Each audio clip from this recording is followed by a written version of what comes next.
If you're listening to this podcast, there's a tool that all of you have that you must have to succeed as a musician or really anything else, but we don't always understand how to use this tool or how it works.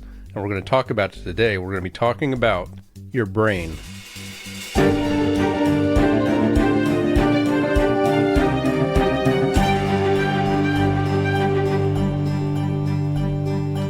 Hello and welcome to the Musician Toolkit, episode number 83. My name is David Lane, and it is great to be with you once again. So I've recorded an episode that I was going to be presenting today, but I decided to hold off until next week, mainly because it is the first of a series. It's the first of several episodes that I want to do in a row, all about one topic. And because I have two other projects this week that I'm trying to make some significant progress with, I wanted to just leave a short episode that would stand alone today that I could go ahead and talk about this before I begin that series next week. So as I mentioned in the beginning, I want to talk about the brain. Again, as I say, if you're listening to this, it's a tool that you have. Now, we have jokes about people and their intelligence as to whether or not they have one, but if you're able to talk, if you're able to listen, if you're able to walk, you're able to sleep, you're able to do anything, if you are alive, you have a brain. And like most other parts of your body, it is one that you can train, you can exercise to do a better job. But there's one part of your brain that makes all the difference on how well you perform as a musician. So I teased it a little bit. I'm going to be starting a series next week. And that series is about the 4 core performance skills. Something I've been thinking a lot about for at least a couple of months. Something that's actually going to transform how I am teaching most of my lessons. So it is a big series. It's one that I'm very excited about. Well, speaking of being a performer, there is a part of your brain, once again, that you want to develop. So let's talk about the 3 parts of the brain that everyone has. And that's the conscious, the subconscious, and the unconscious. Let's talk about the unconscious first. This is the part of your brain that is controlling activities that require no specific effort on your part. So on the surface level, we're talking about your breathing and your heart rate. But obviously on a micro level, we're talking about a whole lot of things, from a digestive process, from your hormone regulation, from your neural pathways to so many things that are going on. So this is the part, be thankful that you have a part of your brain that takes care of this on its own. Otherwise, it would just be exhausting. If you could imagine, you have to remember to make your heart beat. You have to remember to breathe every single second. That would just be so exhausting. So you have a part of your brain that does that.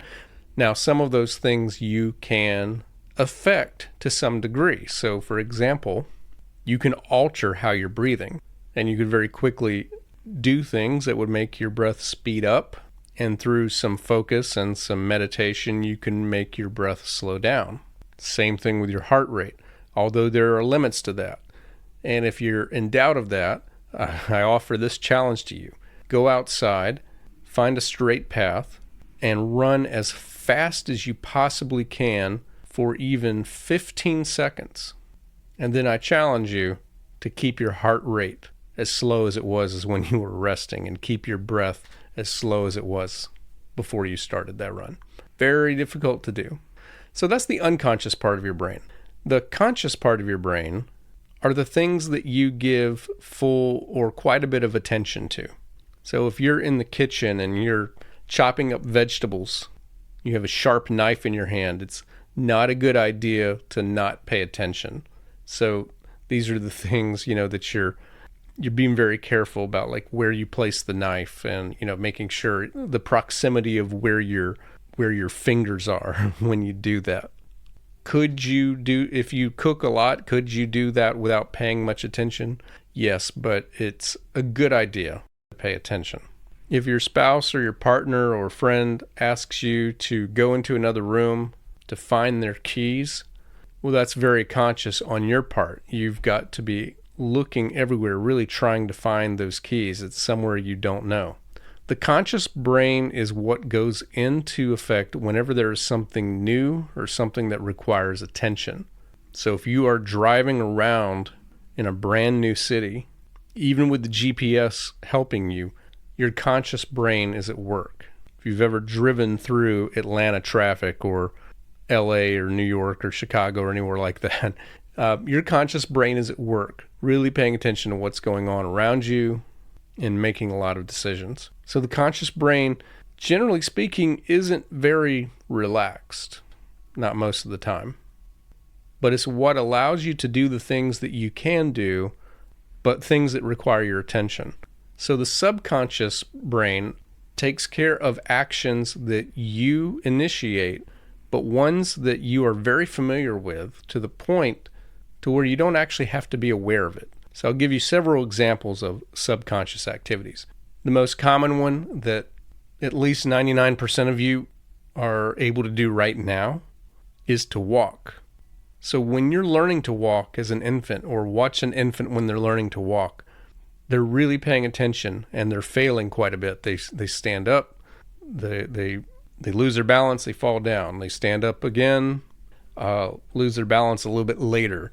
Then they learn how to kind of negotiate moving one leg ahead of the other, and then they probably fall down a few times, and then eventually they fall down less. And then they're very aware of every step they're taking. And then after a lot of practice, a toddler becomes just like all of us. We get to the point to where we say, I'm over here, I want to go over there. And it just seems like your legs move and your arms do everything they're supposed to, but you're still doing a lot of things that are tricky. You know, walking on two legs is something that is pretty unique to humans. It's from a standpoint of evolution what has given us a significant advantage, the fact that we can carry things while we move and put ourselves at a height that we can see things that are coming up. But it's not a simple thing to do, and this is why if you've been sick and you've been in bed for a while, if you've had an injury, it is not an easy task to relearn how to walk. But if you are able to walk, if you do it daily, if you don't have any serious physical impairments that make it that difficult, well, walking is a simple process. But in essence, walking involves standing on your feet, having balance while you do that, and then putting all of your weight on one leg while your hip swings forward, and then distributing that weight to the other leg, and then allowing the leg that is currently in the back to swing around smoothly, and then you repeat that process over and over.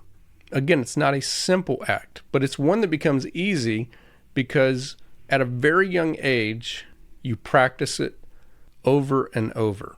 You make corrections after failure, and you get to where it's something that you can do over and over and over. And what the brain is designed to do is to take those things that you do over and over, especially the things that you do consistently a certain way, and create neural shortcuts so that you don't have to think so hard about it. You don't even have to have awareness most of the time. So some other things would be if you ride a bicycle. Riding a bicycle for me, and I'm sure for most of you who have done likewise, in the very beginning involves quite a bit of falling off your bike, just trying to get two wheels to stay balanced, and then moving, and then steering, and then braking, and all of it is a little scary at first because you're off the ground. I still remember the first time I got on a 10-speed road bike, how scary that was. But I remember going out at night on the road, being told to go slow, my dad walking right beside me, to kind of help me in case I fell off of it, which I think I only fell off once at that point, but, I had some bicycle experience. This was just kind of a new angle. But I'm sure you've heard the expression before, for anything that you've taken some time off of and that you resume, it's like riding a bicycle. And that really is a true phrase. I have gone, probably at my longest amount of time, I have gone 15 years without riding a bike. Maybe longer than that, but at least 15 years. And when I got on a bike, well, yeah, it does feel a little strange riding a bike after 15 years, but it took a matter of minutes, literal minutes, like 5 at the most, maybe even 2 or 3, before my brain was fully remembering all that I had learned before. And I was able to just ride the bike as if I had been doing it for those past 15 plus years. For a lot of you, but not all of you, not you young listeners yet, driving a car is such an activity. When you're driving a car, you are hyper aware of everything. When you start to turn the wheel so that you can make a smooth turn, when you put on the brake, how much pressure to put on the accelerator. It's something that requires a lot of attention. And if you're like me, the first time you saw a stop sign, you probably brought the car to a stop way too early. And I'm going to come back to this point in just a moment. But the reason you braked too early is because you know with full clarity that there's a potentially deadly consequence to stopping late. So we make sure that no matter what, we don't stop late. We don't stop beyond the stop sign or beyond the red light or whatever. But then, once you've, like I have, stopped probably at least 100, maybe 200 feet short, next time it's more like 50 feet short and then 20 feet short. And then you get to where, okay, I can stop right on that white line. And then you get to where it doesn't take too long before you see a stop sign or a red light and your right foot just finds that brake pedal and brings the car to a smooth stop, and you're right at the white line. Now, if you pay attention to other drivers, you'll find that maybe that's not the case with everybody. I see a lot of people who can't seem to stay behind the white line and and so forth. But just because your subconscious is at work doesn't mean you can't avoid paying attention. Again, if you do certain activities in the kitchen all the time, things like chopping up your vegetables is probably, if it's not a full subconscious activity, is very close to that. But it would benefit you greatly to pay attention while you're doing that. Okay, so I talked about unconscious activities first because it really has nothing to do with practicing and learning new music. It's your conscious and your subconscious we're talking about. The conscious mind is at work when you're learning anything new. But while you're working on something new, it's really hard to fully enjoy it because you're focused on things like when to breathe, if you play a wind instrument, or when to move the bow, or when to use your fingerings, what fingerings to use. You're thinking about all the things there are in music: dynamics, articulation, tone, tempo, rhythm, the notes you play, using a pedal, putting a mute on your instrument. Like, there's so many things that you have to really think about. And then, on your instrument, you have techniques to learn. You have scales, arpeggios, and chords, and you have them in all manner of different patterns. So in order for a skill to be mastered, and I'm using air quotes when I say that, you must transfer that skill to your subconscious. You have to get to where you're not actively, assertively trying to think about what you're doing. It almost feels like your hands are doing the work. Like your body just knows what to do. It's almost like you're an observer. That's when you know that your subconscious is working. I play piano. I can't remember the last time that I sat down to play a C major scale that my hand didn't just know automatically what to do, whether it was hands separately or hands together, because I've practiced that scale at least 50,000 times, maybe quite a bit more. And a really important thing to keep in mind is that I've done it those 50,000 times the same way. So the students that I teach that have trouble really learning their music well are the ones that cannot get off of the conscious stage of learning, where they're having to think about everything they play before they play it, and not able to get to that subconscious. So to train your subconscious when you're learning music, when you're learning a technique that supports the music you're playing, there's really only 3 things you need to do in order to train it. So the first thing is to fully pay attention to what you are doing as you are in this conscious stage of learning. You have to pay attention to what you're playing. You have to notice what things, there are 3 senses involved in music, and that is your sight, your hearing, and your touch. You have to be aware, what does this look like as I'm playing it? So watch yourself play your instrument. Look at the sheet music while you're playing it. You have to make those strong connections, what things look like when you're playing. listen to yourself as you're playing. What does it sound like as I'm playing it? What does it sound like when it's incorrect? What does it sound like when it's correct? And what I think is very powerful for connecting the subconscious is the sense of touch. What does it feel like when you play things correctly? What does it feel like in your hands as you play certain chords, when you play certain scales? So one way to draw attention to that, especially the sense of touch, is to add a sense of exaggeration. So for my piano students, we talk about wrist motion, like especially the side to side, the swivel, and the rotation, and we exaggerate those to bring it more fully into our awareness. And then as we get more comfortable, we gradually reduce the range of motion to where it's only the minimum that we need. But at that point, we're not really aware of it because it wouldn't feel right if we didn't do it. So I want to come back to the idea of driving a car. Why is the success rate of learning to drive a car so much higher than the success rate of learning to play an instrument well? It's not necessarily because it's easier, there are fewer things to learn. That may have something to do with it. But it has to do with the fact that driving a car well demands your full attention. The stakes, at a minimum, are property damage and injury if you don't drive well. But at a very realistic maximum, it's death. We're talking about life and death stakes when you're learning to drive a car. You must pay attention, and 99% of you really take that seriously, and you do pay attention. And because you're paying attention, and because you're making such an effort, a consistent effort, to do things a certain way, you get to where that you can do them reliably and easily, knowing that you're doing things correctly and without having to really think about it that much. Well, when you're learning an instrument, there aren't really any life and death stakes. Though that hasn't stopped me from trying to persuade, especially some of my younger male students, when they're playing a scale, when I'm trying to get them to remember a sharp, for example. I sometimes will tell them, pretend that, like if you're trying to remember the C sharp in D major, pretend that C natural, is rigged to an explosive. And if you play it, the piano will blow up. If that were truly the case, what kind of urgency would you have to play that C sharp?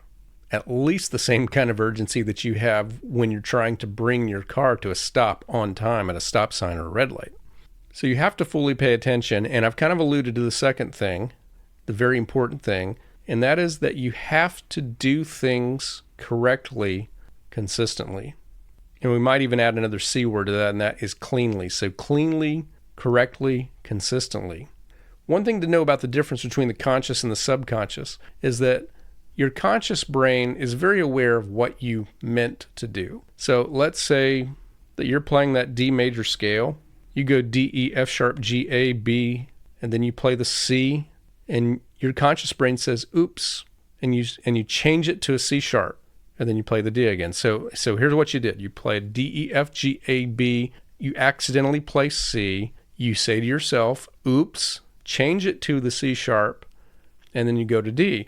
Now, your conscious brain thinks, okay, I fixed that mistake. Yes, I played the C, but I meant to play a C sharp.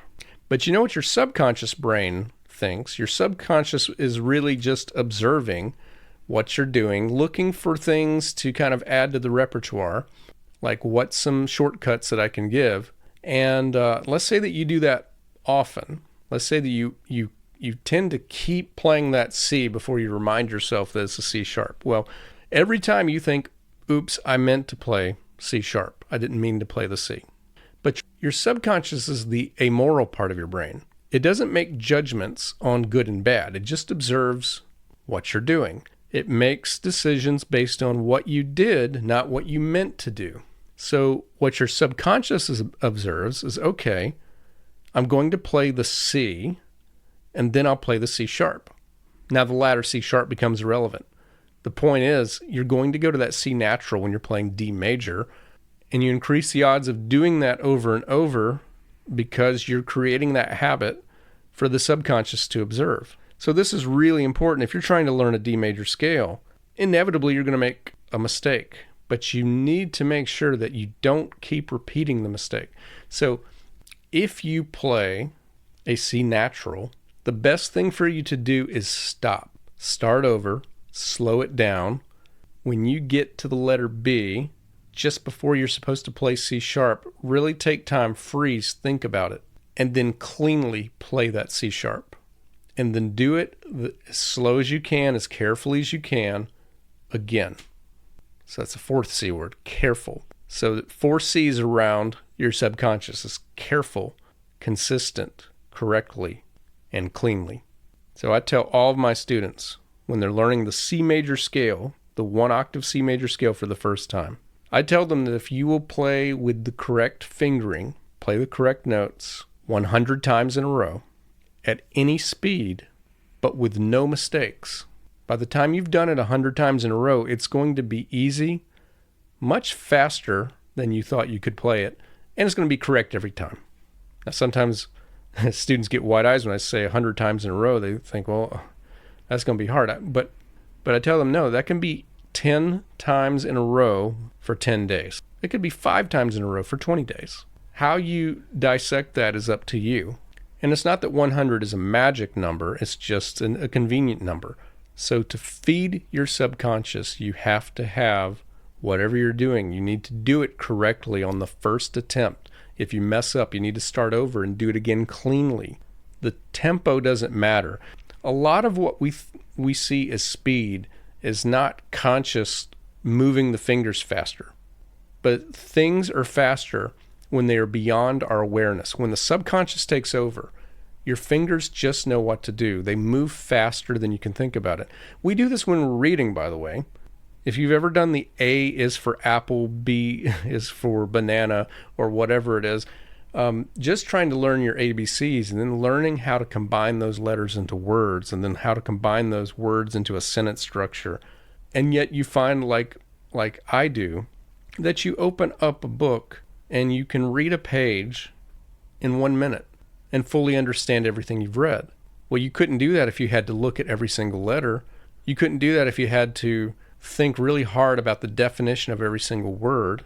You couldn't have a conversation if your subconscious wasn't taking all of the letters and all the words that you've learned and all of the sentence patterns that you've heard and putting it into a shortcut of understanding. But again, the shortcut takes concentration. You really focus in school when you're learning your letters and you're learning your words, and you do it for an hour or more a day, 5 days a week early on. And you take tests on it where there are consequences. So giving yourself consequence, there's a 5th C word, that can help you feed your subconscious. So again, imagining that C natural is wired to an explosive. Playing it incorrectly, that's consequential. You experience this naturally when you are driving a car. There are consequences to doing it incorrectly, so I better pay attention. And I better not go too fast too soon. So the third and final thing that you need to feed your subconscious is patience. We learn things at the rate that we learn things. If you do it consistently, correctly, cleanly, carefully, with a sense of consequence, and you're consistent, may have said that one twice, you're going to connect things to the subconscious. And that's when you can play music quickly. You can play it without effort. So if I was to summarize, what is the purpose of practicing in a single statement? It is to feed and strengthen the subconscious part of your brain. It's to get beyond the point of awareness of whatever you're doing and get to the point to where you can play whatever you're trying to work on without having to think about it. And guess what happens when you do that? This is when music gets fun. Music that you can just sit down and play, that's the music you'll enjoy. But you have to pay the price to get there, and that is to do superb practice in the conscious state of mind in a way that it will feed your subconscious. So that's it for today's episode. If you have any thoughts on this, if there's anything you'd like to share with your voice, you can go to speakpipe.com/musiciantoolkit, and you can leave me a voice message, and it's one that I'll consider putting on a future episode if you would like. You can also send me a private message by going to my website at davidlanemusic.com. On the bottom of the home page is a contact form, and while you're there, click on the upper menu or add to that davidlanemusic.com/toolkit Toolkit, and you can find all of the past episodes of this podcast. If you enjoyed this episode, please share it with at least one other person. Share it in your social media or share it via an email or a text. So that's going to wrap up today's episode, but I look very forward to being back with you again next week. Until then, thank you so much for listening.